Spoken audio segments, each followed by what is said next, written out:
Welcome to the Monday Call. I'm your host, James Gregor from NZ Funds. Property in New Zealand. Is property ownership still the Kiwi dream, or has it lost its sparkle? With interest rates falling, rents rising, and prices stagnating, the housing market is full of unknowns. Add a surge in listings, and it's no wonder Kiwis are wondering if the game has changed for good. This morning, we're really pleased to be joined by Kelvin Davidson, Chief Property Economist at CoreLogic. Kelvin, today I thought we could explore the latest data and what's driving markets. Perhaps we could also discuss the macro factors and some of the changing policies that are shaping property in New Zealand. But this is a wide-ranging, well-loved topic in New Zealand, and so let's us keep it open, and we'll see where it takes us. But first up, Kelvin, thanks for joining us. Really appreciate it, and welcome to the Monday Call. No worries. Thanks for having me. Yeah, always happy to chat about property. So I'll do it 24/7. My wife would attest to that. So happy to join. And we're at CoreLogic. We're all about just getting the information out there. It's about, particularly my job is about disseminating data, disseminating any insights we have. And so always happy to chat. Well, the last time I heard you speak was on national radio, and this will hopefully be a little bit less intense than the questioning as live radio. But depends on the journalist you get. Yeah, some of those previous journalists on RNZ can be pretty bulldog like, but maybe an easier crew at the moment. The likes of Sean Plunkett, I think a lot of people are pleased he's no longer on national radio. Yeah, Kim Hill was always a good one for tough questions too. So, but I believe she's moved on. So, maybe a bit cruisy now. I'll try and recreate that perhaps. Maybe not. Should we start with big picture? So, like you say, you're all about getting the data disseminated and analysing that rather than and then we can perhaps talk about sort of more crystal ball views later on. But what is the data telling you about the New Zealand property market at the moment? Yeah, so I mean, there's just slowly creeping signs of an upturn emerging. I guess I think we've passed some kind of turning point. We've been through a few, I guess, mini cycles over the past sort of 5 years. Some of them not many, some of them very large. But there's been all these different sort of turning points and obviously big events happening over the past 5 years. But if you look at the data over the past 6 months, you can definitely see signs that property values have flattened out, and more recently in the past 2 or 3 months have shown signs of starting to lift again. Now, that's pretty minor on our index. National values are up about sort of 1% in the past 3 or 4 months. So, it's not exactly racing away, but certainly signs that the falls have finished. So signs of that turning point. It's always going to be patchy. Some markets are up a bit more than that. Some are still falling slightly. So still a bit of patchiness, but I guess it's consistent with the other drivers. We've seen sales activity picking up for sort of about 2 years now. So activity levels have been rising pretty consistently. But the thing is, they started so low. They got down to sort of 40-year lows in 22, 23. So, it's taken a while for that growth to sort of translate into bigger numbers, because it was starting from such a low level. So probably now in terms of sales volumes, we're back to some kind of normality. We're seeing that flow through to house prices now. Of course, lagged impacts on mortgage rates, that's starting to come through as well. Obviously, big falls in mortgage rates in the past sort of 6 or 9 months, but some people have taken a while to get onto those rates because they were previously fixed from a while ago. So it's all taking a bit to come through, but I think the signs are becoming clearer. Signs of that upturn.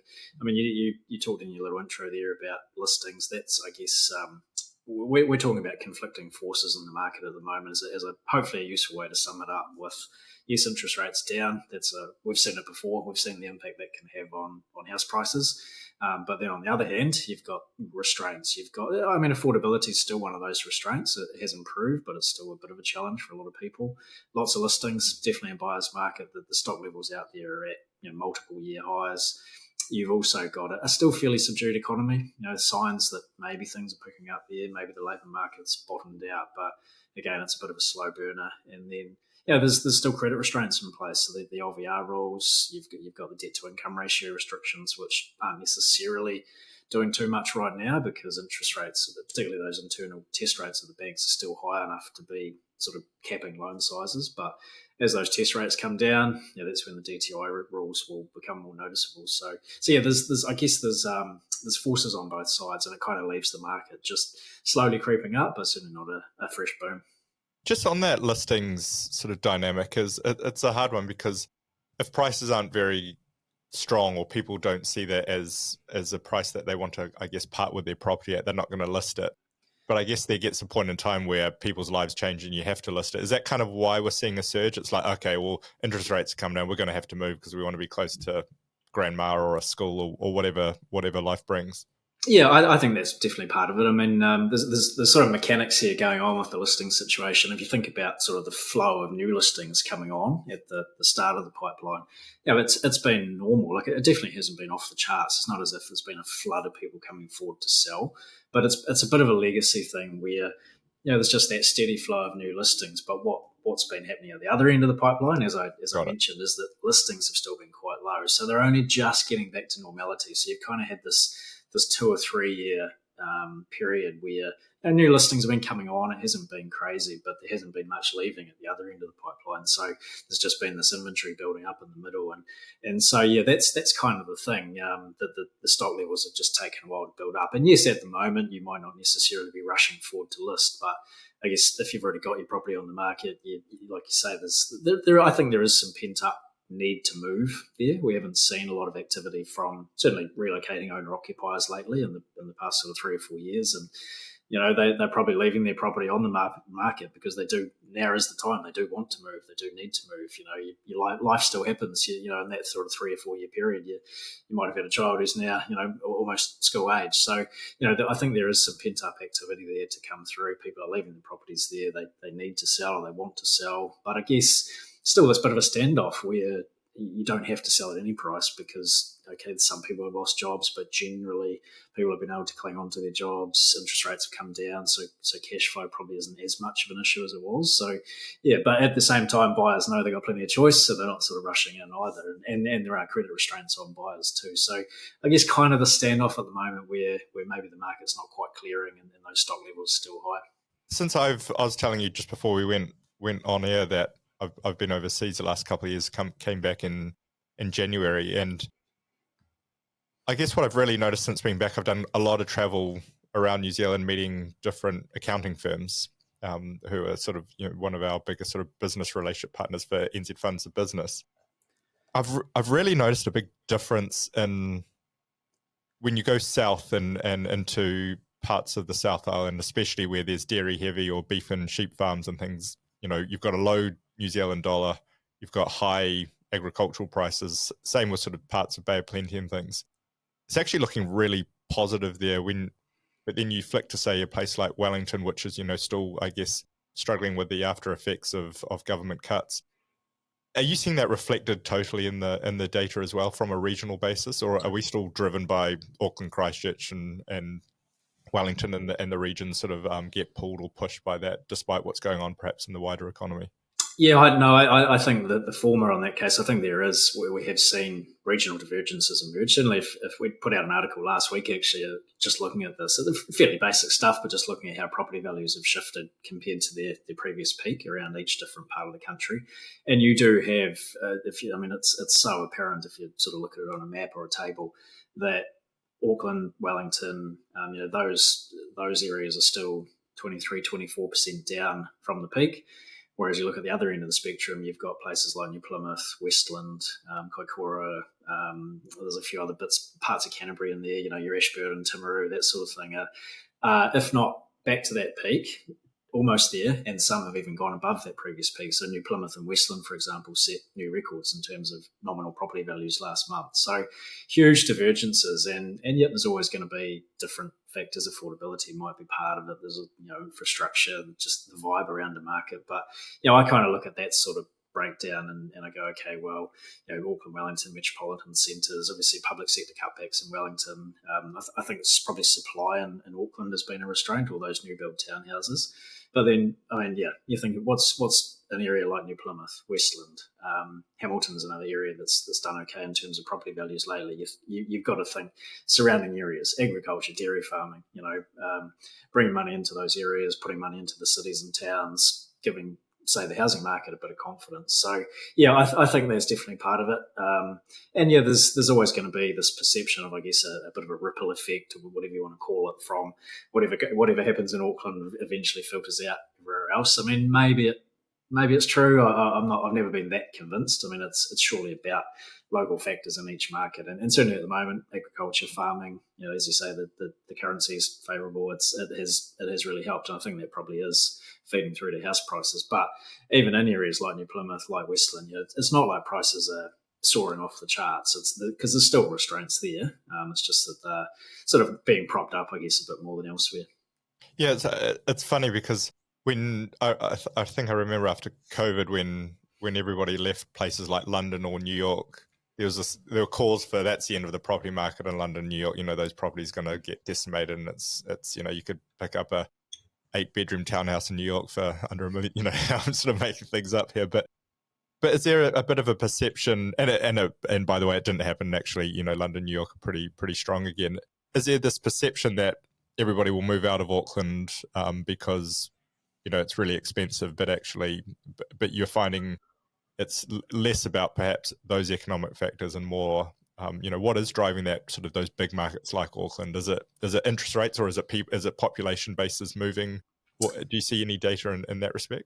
Yeah, I think there's probably with that sort of line of discussion, I think it's useful to split it into short run and long run. And, I'm always careful of that too, because in the long run, famous economists said we're all dead, so don't worry about it. But yeah, if you do sort of run with that kind of split, I think in the short run, wherever you are, whether it's Auckland, whether it's Gore, it's about credit supply and the cost of credit. It's about interest rates. And we don't have nodal interest rate pricing, so they don't get a lower interest rate down there and a higher That's one. right. That's right, yeah. And there might be certain things at the margins that might impact credit availability in somewhere like Auckland versus Gore, for example. Things like LVRs or DTIs might potentially have more of a restraint in Auckland, because simply the house price to income ratio is a lot higher in Auckland than, say, in Gore. So it might be that nobody ever worries about DTIs there because houses are cheap, whereas maybe it's an issue in Auckland. So there might be that sort of thing, but yeah, the interest rate is the same wherever you are. So I think in the short run, that factor is going to be consistent across each part of the country. So so take Auckland, for example. We have actually seen values start to tick up there in the past sort of 3 or 4 months. So it's not as if it's still going down. It has started to show signs of turning around, but it's just that there has been a lot of pressure previous to that. And yep, they had a big boom. What goes up must come down sort of scenario. So, there's a bit of that. But there's local factors too. And that the big new supply of townhouses around sort of, South Auckland, there's been a lot of that new development going in, unitary plan, encouraging intensification of housing. I think that's probably been the key difference in Auckland. And yes, there's been construction booms elsewhere, but I think that supply factor is a big issue in Auckland. And there's always the scare stories about people leaving and going to other parts of the country. And I think to some extent it is happening. I mean, anecdotally, I live in Canterbury, and staggered by the amount of new supply that's going in, certainly in Selwyn district. But the values seem to be holding up, so it suggests that people are buying these properties, and anecdotally they're coming from Auckland, they're coming from other parts of the country. So I think there probably is a little bit of a drift, but it's easy to overplay it, isn't it? I mean, Auckland's that big commercial centre. It's where the big jobs are, all of the different industries, and so I'd be very, very careful of the old sort of last one out, turn the lights off scenario. Like, there's always going to be a place for Auckland, and just at the moment, there probably is a little bit of excess supply, but you get a migration cycle coming back. Economy picks up, jobs growth picks up. That can easily be sort of mopped up. So that's probably a bit of a ramble, but there's different factors going on at the moment, certainly, and as I say, in the long run, it is going to be about how many people you have from migration, how many houses you have, that physical balance of supply and demand, and that at the moment that is a little bit less favourable for Auckland, but then there are other factors that are consistent everywhere, and lower interest rates are boosting property values. Yeah, it's funny. Saying you're based in Canterbury, you do notice a different. you always have to be careful of the, your personal anecdotes when you're describing an economy. But I don't know. I do find when I've been to Canterbury, 3 or 4 times in the last couple of months, and you just generally get a sense of positivity, um, perhaps in that city than you do compared to being further north. But maybe that's just the people I hang out with. But it does feel like, and then I guess confidence breeds confidence and activity and things like that. And so while the data is the data, and you have to be careful about how you feel, it does have a bit of a sense of that. Yeah, for sure. And I mean, I'm an economist. I have to sort of talk about averages if you're presenting or doing recordings like this. You can't talk about individual things very much because there's so many of them. There's so many individual property deals, so many different investors, buyers, whatever. So you kind of have to average things up. But I'm always conscious that averages can mask. The average might not be the experience of anybody. It's just averaging up all those individual things. And so I'm always try to be a little bit humble about just casting this big wide net over everything and recognizing that at the same time each individual has different experiences, and also that there's acknowledging that it's all very well to sit at the spreadsheet and sit at my desk and crunch the numbers and go, well, this is definitely what's happening. But the anecdotes, I think, are always useful. It always adds a bit of that sort of real world flavour to the data we see. And yes, like you say, you've got to be a little bit careful about how much weight you put on them, but eventually all those anecdotes add up to a real thing. And I find it to be a really useful sort of lead indicator on things. We talk to a lot of mortgage brokers, a lot of valuers, a lot of real estate agents, and that's sort of okay. It's in their little individual patch, and it might not be representative everywhere, but those anecdotes start to build up over time. And I think you can also put the sniff test over it, can't you, and go, okay, well, yeah, kind of, that could just be somebody talking up the market a little bit. But yeah, there's I think it's really valuable. And I'm the same. I mean, the anecdotes, I travel a lot for work. And so, I'm in Auckland, I'm in Wellington, I'm in Christchurch, seeing what the vibe on the ground is like. And yeah, there is a positivity around Christchurch and wider Canterbury at the moment, which perhaps you don't get if you're walking down Lambton Quay or certainly around sort of central Auckland with all the, the road cones and construction and everything. Maybe that vibe isn't quite there. So, it's careful of putting too much weight on it, but there is a different feeling at the moment. Maybe it's just because I'm new back after a couple of years, but so I'm asking this for me, but hopefully it helps everybody else talking, listening as well. But you've mentioned the LVR and DTIs a number of times.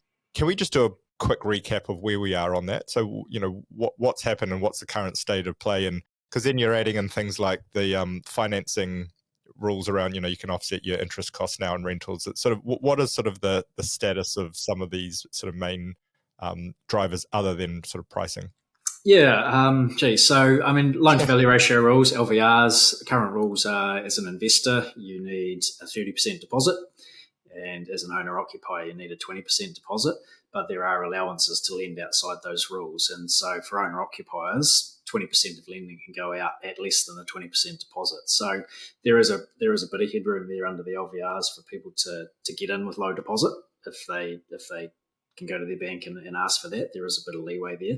Pretty tough for investors if they don't have that 30% deposit. There's not much leeway. The speed limit for that is only 5%, and banks like to keep a sort of 5% buffer anyway between what the Reserve Bank tells them they can lend and what they in practice want to lend. So basically, I think you can say there's a 0% speed limit for low deposit lending to investors. So if you don't have that 30%, it's very, very tricky. New builds are exempt from that, of course. So this is only for existing properties. So you can get an investor could buy a new build at reduced deposit, but very tricky if they're looking at an existing property. Just in terms of that owner occupier speed limit, there's a 20% maximum there. What's actually happening is only about 12%. So I think there's probably still a little bit of caution in terms of low deposit lending, both from a borrower perspective and also a bank perspective. But yeah, there is ability there at the moment to get in with low deposit if you want to. And then debt to income ratio restrictions, and obviously fairly new, only brought in on the 1st of July last year. You can get up to a cap of 7 if you're an investor and up to a cap of 6 if you're an owner occupier. But again, there are and that takes into account all debt, all income. They've tried to keep it as sort of simple as possible. But again, there is allowances. Net new builds are exempt from the DTI rules, and also there's a 20% speed limit both for investors and owner occupiers. So yeah, there's I guess, trying to summarise all that, there's these two sets of rules. At the moment, they're not necessarily binding per se. I mean, I think under the LVR system, we're still operating under the speed limit. I guess there's still a little bit of caution there. DTI's not really doing too much because at the moment the internal interest rates, the test rates at the banks are still high enough that that's doing the work of capping loan sizes anyway in relation to people's incomes. But so is DTI, does that mean like 6 times you said for owner occupier of your gross income? Is that basically a max? But actually they also have the interest cost affordability as well, so that's sort of winning out anyway. Yeah, that's right. Basically, yeah. So that still seems quite 6 or 7 times income is still seems quite high. Yeah, like, yeah. This doesn't sound too draconian. No, well, and that's I guess there's a little bit of sort of trial and error at the start, I guess, isn't there? Yep. Where I'm sure a whole bunch of research went on behind the scenes at the Reserve Bank when they were coming out with these rules, and I know there was because there was multiple consultations. But yeah, there's a kind of a little bit of probably experimentation at the start where that optimal threshold is set. And you've been in the UK. I mean, there's DTIs there. I think there's DTIs in Ireland, and they're more like 3 and 4. Yeah, far more. That's why I was asking. It's far more restrictive. I think it's if you're getting 4.5, you've really you've got a special situation. It's and to be fair, the house price to income ratio in the UK has always been lower than here, so it's almost it's a sort of just reflecting reality thing. But that's the rules, and so the point is, at the moment, as an owner occupier, you might be able to borrow 6 times your income, but you don't really need to because house prices have fallen in relation to incomes, but also even if you wanted to, you might be restricted by those test rates at the bank, so that those test rates are still high enough that you can only afford in the bank size a multiple of 5 or 5.5. So that capped rate, that capped DTI from the Reserve Bank isn't doing so much at the moment. But even when those test rates come down and you could theoretically borrow 6 times your income, 7 times your income because you could afford to service it, there is that 20% allowance too. So, you might head up against the formal DTI rules, but there is that speed limit for the banks to lend outside it. So, yeah, I'm not sure the DTIs are really going to put a hard stop on the market, but it is a big change. We haven't had formal DTI rules before, and I think over the long run it probably does tend to cap house price growth, ties house prices more closely to incomes, and the big thing, I guess, is slows down the rate at which investors can build a portfolio. I mean, investors are the ones who tend to borrow at higher DTIs, and the fact is now if you've got 1 or 2 properties and you're tapped out, you're at a multiple of 7. How do you buy your next one? Well, you've got to grow your income basically, and that's going to be a slower process. It's not like the LVRs where the market goes up, there's your next deposit, sweet, you're in. This is very different. It's tied to your income. So yeah, that is quite a big shift, and not doing so much now, but I think over the medium term it will be a factor. And you touched on interest deductibility. I mean, the big story, I guess, at the moment is around investors. We do a lot of data. We've got a really flagship data set called buyer classification, which breaks down the market into, is it first home buyers? Is it relocating owner occupiers? What are investors doing? Sort of market share for transactions. And first home buyers are still pretty resilient at the moment. They're holding on to a pretty strong market share, really. Kiwi savers in their favour. They're tapping into those LVRs at the banks. Most of that low deposit finance that goes out to owner occupiers is going to a first home buyer. So they're getting them with low deposit. But at the same time, we're seeing a comeback from investors. So it has been a pretty tough couple of years for investors.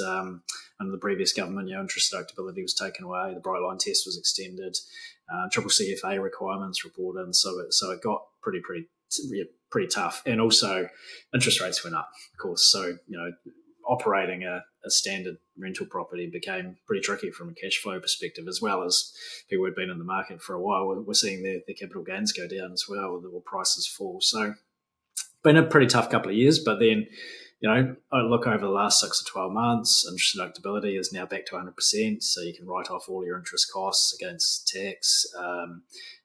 LVRs were loosened last year. That deposit requirement was brought down from 35% to 30%. Bright line test back to 2 years. All those things help investors, and there might be a sort of sentiment and mood thing as well. Term deposit rates coming down will perhaps tend to shift some cash into other assets too. But the big thing for me is simply lower debt costs. If you run some pretty standard numbers on a rental property investment, a smaller tax bill helps. All of that's great. But the big thing is the gap between your gross rental yield and your mortgage rate. And when rental yields were 3.5 and mortgage rates were 7 or 7.5, that's a big gap. And the cash flow top up required out of other income on a standard property could have been sort of $400 a week.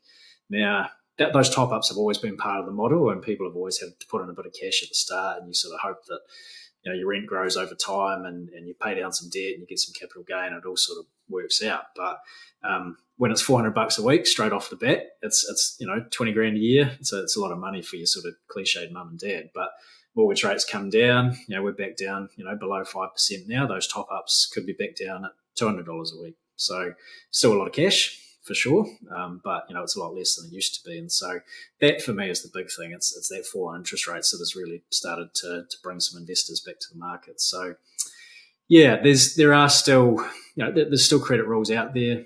People are still looking at cash flow pretty closely, but those lower interest rates I think have really sort of shifted the balance for investors. That's super interesting. I think the aspect that I think I heard you on national radio talking about was, or that means there's been a market share changes between first home buyers and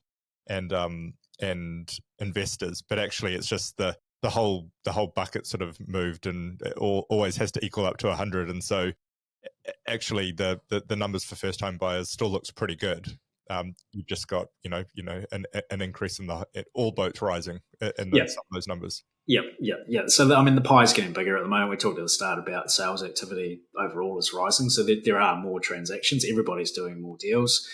So that is there's two sides to this buy classification. You've got to look at the number of transactions and the market share. And that's going to be very important this year, I think, just so we sort of ward off some of the possible scare stories, because, the media does love the old first home buyers market share is coming down because investors is going up.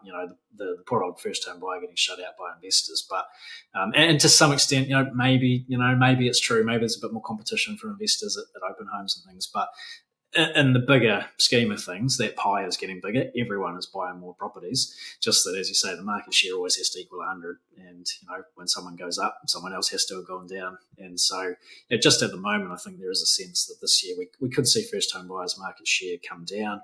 They've been at record highs for a few years. So, it might not necessarily be the end of the world. It's probably a little bit of a mathematical inevitability to some extent. If mortgaged investors' market share is going up. But you can have first home buyers' market share coming down and still buy more properties. And I think that's probably what we'll see this year. Yeah. So, I guess just beware of the scare story about first home buyers being shut out just purely based on their market share coming down. They still could be buying more properties. And I think that's probably what we'll see. So, two sides to the story. Do you do much work about that first home buyer market? So what I'm thinking, and this is off the top of my head, so I could be going down the wrong track here, but generally tend to think they're sort of, I'm assuming they're younger than average home buyer, given that's your first home. Therefore, is migration having a bit of an effect on that? So instead of younger people buying first homes, are actually going overseas for their OE or moving to Australia or whatever, and that actually slows it down. It's not that they're shut out and are sitting there continuing to rent, because we have seen rental prices coming down. Actually, they're leaving, and they'll end up, I'm a case in point. You end up always coming back, and so they come back and will buy a bit later. Maybe won't be able to use their KiwiSaver or whatever. They've bought a house overseas, but generally it sort of evens up in the end. Yeah, I think that you can tie yourself up in knots thinking about all the moving parts of migration and the way it all balances out in terms of how much the net change in property demand is, because it could be that a returning New Zealander occupies a property with fewer people per house than say a new migrant from a different country. They could potentially have more people per house. So the changing dynamics of overall property demand you could tie yourself in knots with all of that. And I suppose there are a lot of people leaving at the moment. Our departures high. Now that's, again, there's two parts to that, because it's not just, the perceived young New Zealander moving overseas for their OE. Within that departures figure, there'll also be previous migrants from other countries who came here for 2 years or 5 years or whatever, and they're returning. So, it's citizens, it's non-citizens. That applies on the inflow side of things as well. It's returning Kiwis, it's migrants from new countries, I suppose. And you kind of get a sense that probably balances out. I mean, yes, a young New Zealander leaving to go overseas may have otherwise bought a house, and so that takes one person out of that buying pool. But then there's people who might have been overseas for 5 years coming back. They might step in and buy that property instead. So it's very, very tricky to sort of tease that all out. I suppose the big thing we saw, I guess, really with the previous migration in swing, the big boom, was a lot of it showed up in the rental market. And I think probably that's the foreign buyer ban. Keep in mind, we've got the foreign buyer ban. So, even if you're a migrant, provided you're outside Australia or Singapore, because those people can still buy properties here. If you're from, the UK or America or whatever, you come here, you've got to serve some time before you can actually buy a property. So you tend to see that migration went into the rental side of things, as well as, let's face it, I mean, we've both been migrants. You probably do just rent for a start, or naturally, because that's, you want some flexibility. You don't even know where you should live, Yeah, that's right. Yeah, so or the West that's right. Yeah. So it's a choice thing, and also in our case in New Zealand with the foreign buyer ban, it's, even if you wanted to, you might not be able to. So, I think we tended to see that demand really go into the rental sector. And yes, ultimately, someone owns that house, someone had to buy it, so that there is a sort of price effect too. But we really saw, I think, that the migration drove up rents necessarily, or, not so much in terms of that flow of the house prices. It was more about rents. So now in this case, now with migration having slowed down a lot, we've definitely seen the heat come out of rents. But not so much out of house prices. I think the falls in house prices have probably been due to other factors. So there's lots and lots of moving parts in there, and we do have to be conscious at the moment that a lot of people are leaving. I probably tend to think that the impacts of that are probably more macro in terms of the economy rather than necessarily the housing market, because you have all of these different moving parts. Net demand for housing may not shift all that much, but I think in terms of that wider economic story, there's concerns about labour supply, that sort of thing. The skilled professionals leaving and going overseas, who we're replacing them with might not be quite at the same level. So there's that balance of, and we've seen skill shortages emerge pretty quickly in the past in the New Zealand economy. So that's maybe that's the bigger factor. I mean, at the moment, maybe not such a concern because unemployment has risen. There's that pool of workers out there. But, if we start to see unemployment come down at the same time as we've still got people leaving to go overseas, then that skill shortage thing could become a story again. But, not so much for right now. Jumping around a bit, but one other aspect of the market that I've sort of noticed is sort of coming back in is jump on an Air New Zealand plane, open the Koru magazine to read, and a lot of property syndication advertisements and things like that. Are we seeing that in the residential market as well? I know, and this is slightly different. You're also seeing some KiwiSaver firms sort of build houses as part of, as part of their sort of property aspect of their KiwiSaver investment for their clients. What are you seeing around that sort of syndication, sort of more, I guess, rather than individual supply and buyers, sort of that more group investment? Yeah, I don't think syndication on the resi side of things is that huge. It's probably not necessarily my area of expertise. I know we were involved sort of 3-4 years ago with some big syndications on the commercial property side of things. We'd go around and present on the economy and property market.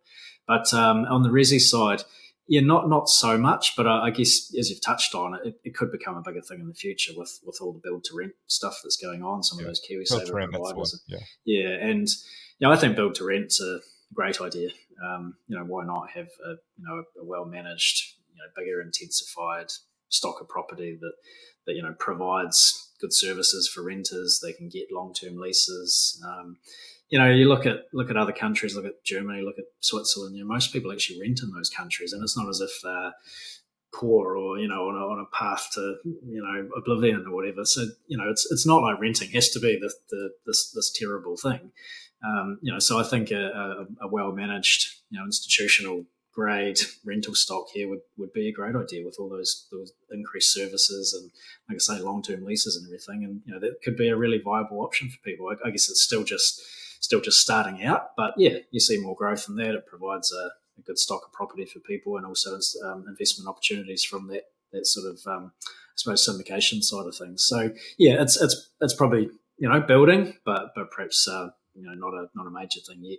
Moving on from that to thinking about looking ahead, Kelvin, I know this is sort of probably, I don't know if you like this part or hate this part the most, but what are some of your thoughts around what we're going to see over the, let's talk in the time frames that you think about, because it's silly of me to pick a time frame and actually it's not how you think about it. And one, would love to get your views, but two, just from an interest point of view, when you think about coming up with the views and thinking about the data, are you using things like AI and other sort of models that you perhaps weren't using 5 years ago or in the last sort of cycle, that that are really interesting, that they're sort of in your war chest now to think about some of these views and how things play out? Yeah, so I'll try and answer all of those. I guess we're not necessarily forecasters as such. I mean, we CoreLogic, Cotality now. We actually have a new company name, so we're called Cotality. That's sort of being phased in. Cotality is a data business, information analytics across a wide range of. It's not just banking or valuations or anything. We have GIS services, so quite a broad business. But in terms of my job and in terms of research, we're about, I guess, interpreting what's going on right now, providing those sort of insights to banks and all our customers. But when you're talking to the media, doing presentations, you can't really just stick to that. People you've got to have a view on the future a little bit. So we kind of have to come up with something. So yeah, I'd say, I mean, at the moment, as I talked about earlier, we've got this conflicting forces idea in our head where some things are supportive, some are a bit more restrictive, and it kind of leaves the market just ticking higher. It's not a boom or anything like that. So we got a prediction for this year: house prices go up 5%, ballpark nationally. So a little bit slow by past standards, a little bit slow compared to the fact we're still sort of 15 or 16% below the peak. You might say, well, there's a bit of headroom there. Wouldn't you anticipate slightly faster growth? But with those restraints that are in place, I think it's probably a good central scenario now is a fairly cautious outlook for the housing market. It's still, there's a bit of capital gain there, but it's not sort of off the charts. And probably in some ways, that sort of subdued outlook continues into next year too. And it's probably a fairly balanced market. There's a bit of growth there, but there's opportunities for first home buyers to still save that deposit. Maybe even new investors, they won't be left behind. They'll still have a chance to save a deposit too. So a fairly balanced outlook, I'd say, for the next sort of 12 or 18 months. In terms of AI and all that sort of thing, so given we're not really forecasters as such, we're not really applying much there in terms of coming up with an outlook for the housing market. But certainly within Cotality, within CoreLogic, generally, I mean, AI is becoming, that's huge. It's a great way to improve our AVMs, our estimates of property values, all sorts of different things. Identifying, if a house has a swimming pool, for example, and feeding that into different models. Can you see heat pumps? All these sort of things that people want to know. So all of that's becoming pretty big. But in terms of my day-to-day job, not so much for forecasting. We're not sitting here with these humongous spreadsheets and so there's a little bit of gut feel and intuition still, I guess, which will be important. Overall, I mean, it's the market is, as I said at the start, the market is showing those signs of turning around, but there's still restraints there as well, and I think it could be a fairly balanced outlook for the next couple of years. And if you look back through time, this is not unusual. I guess people have this perception that property prices always go up really, really quickly. There's this big sort of spiral upwards, but there have been phases in the past for 4 or 5 years where they don't go very far. They might rise 2 or 3% a year, and then there's a big boom, and that sort of lifts the level up, and then you tick along for a while. And so we might just be in this phase at the moment where it is just ticking along. And I mean, there's a lot of people out there. Okay, some people might be disappointed by that if you want sort of big capital gains, but I think there's probably a lot of other people who would say, well, it's probably not the worst thing. We've had affordability challenges for a long time. Gee, pretty expensive for my kids, isn't it? I might have done well out of property, but kids are finding a bit of a struggle. So maybe flatter house prices wouldn't be the worst thing for a while. So yeah, I think that's kind of the outlook we're looking at. And just one other thing, I suppose, is longer term.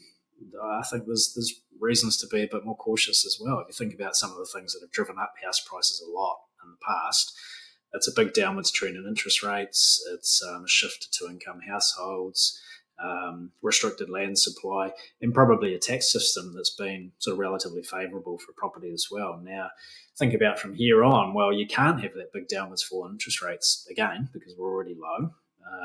Land supply seems to be loosening up a bit. The government's pushing pretty hard on that. Tax system in future, who knows? I mean, who knows where we end up? But you could imagine the tax system becoming a little bit less favourable for property. Things like maybe a land tax, capital gains, these sorts of things. We've already had the shift to income households, so that sort of step change can't be repeated. We've got debt to income ratio restrictions now. So I think there's a case for thinking that capital gains in future might be a bit less than what they've been in the past. Still some growth in house prices because you still have income growth. You still have population growth. There's a bit of general inflation. So house prices probably do tick up, but maybe not as quickly as what they've done historically. So I'm probably, and me personally, I don't think that would be the worst thing at all. We as an economy, we don't get richer by buying and selling each other's houses. We need to perhaps be channeling some of those resources into other sectors that can be a bit more productive. So big picture things there, but yeah, some thoughts. No, I think that's fascinating. And one aspect that I really like what you said is around, it's almost like a Goldilocks period it's a Goldilocks position for a politician. If houses prices ticked up, a few percent a year, they're going up, everybody owns a house, that's good, but it's not going out of control. And actually having, therefore, the thought process of going into more productive assets is probably something that, people, not people, the economy would really benefit from.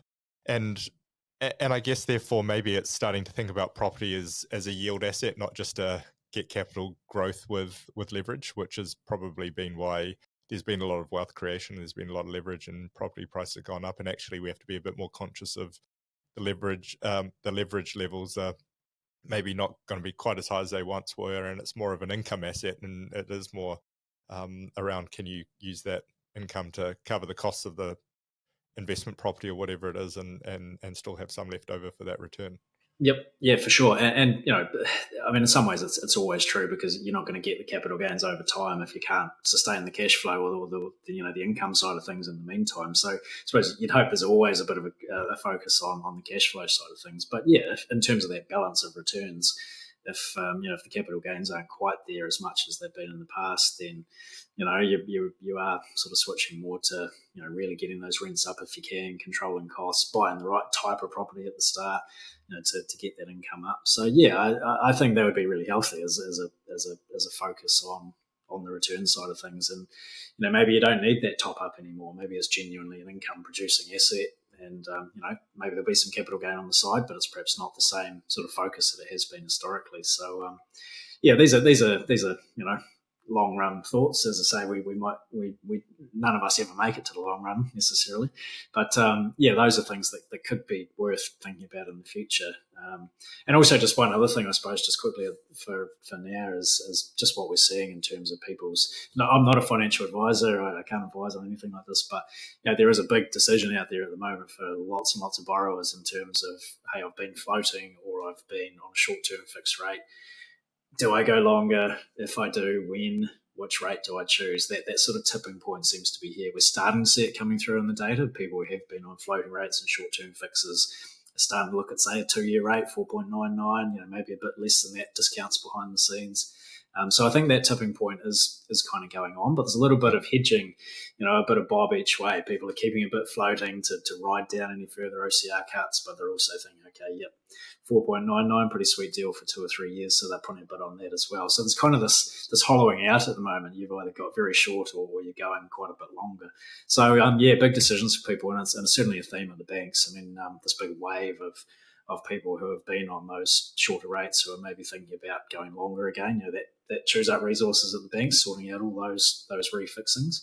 So there's that's. I'm not sure it necessarily changes the housing market per se. These are sort of household finance individual choices. But at that individual level, it's a big choice for people. Yeah, it's funny you mentioned that was going to be my sort of a last crescendo question was views on interest rates, but and you answered it perfectly, which is we have no idea where interest rates are going to go, but what are people doing in the market, which is the right way to look at it. I think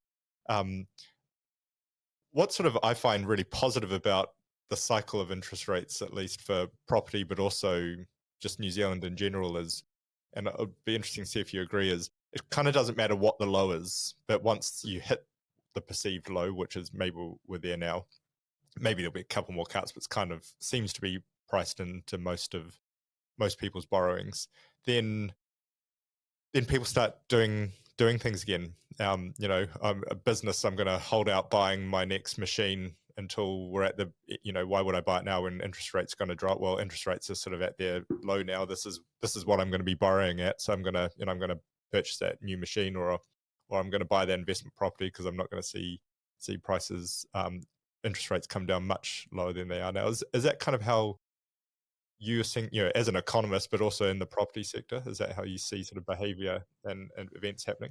Yeah, I think so. I mean, as I said earlier, the cost of finance is such a huge thing for in the real economy and also the housing market. And I tend to agree. It's not necessarily the level that matters so much. I mean, there are, if the interest rates were suddenly 20%, well, yeah, that would be a problem. So the level does matter to some extent. But I think economists talk about it's at the margin. It's the marginal change. It's that sort of direction of travel. And if you go from 10% to 9%, yes, in level terms, they might still be quite high in terms of an interest rate, but it's coming down.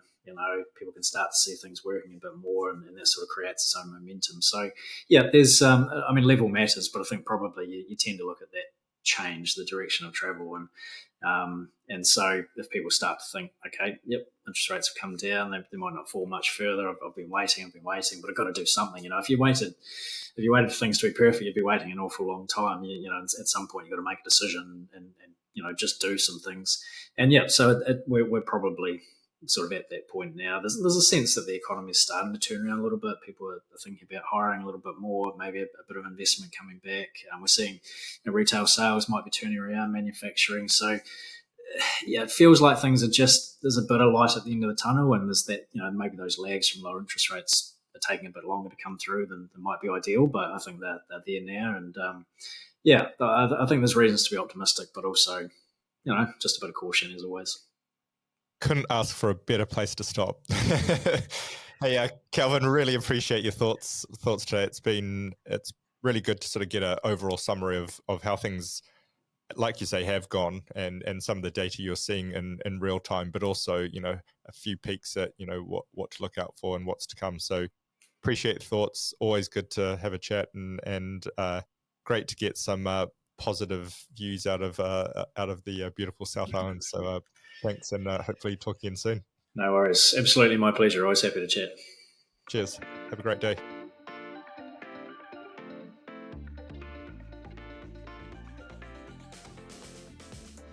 New Zealand Funds Management Limited is the issuer of the NZ Funds Active Income Series, NZ Funds Active Inflation Series and NZ Funds Active Growth Series, together the NZ Funds Active Series, as well as the NZ Funds Kiwi Saver Scheme, the NZ Funds Managed Superannuation Service, NZ Funds Wealth Builder and NZ Funds Income Generator.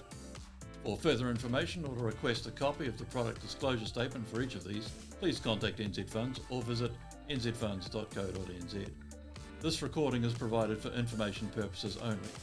The information provided is not intended as a substitute for specific professional advice on investments, financial planning or any other matter. Past performance is not an indication of future returns.